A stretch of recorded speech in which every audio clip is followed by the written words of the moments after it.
Nagbigay ng saloobin si kapamilya aktor Paolo Avellino sa hiwalayan ni kapamilya star Kim Chiu at kapuso aktor na si Sian Lim. Sa isang panayam, inusisa ito tungkol sa Kim Si. You don't have to answer this question, but everybody's talking about it anyway. Well, siguro hindi ina-analyze kasi kaibigan ko si Kim. So, minsan kasi ang hirap i-compare o mag-judge tayo agad-agad, sagot ni Paolo.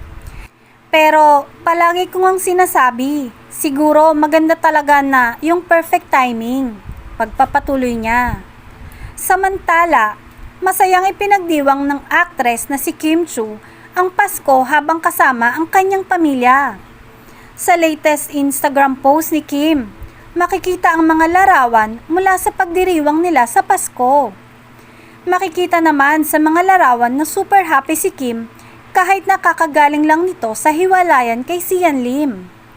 Merry Christmas everyone! Gift of family, say ng dalaga.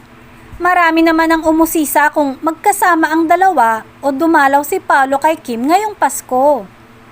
Natuwa naman ang ilang mga netizens matapos makitang nag-react si Paolo sa post ng aktres.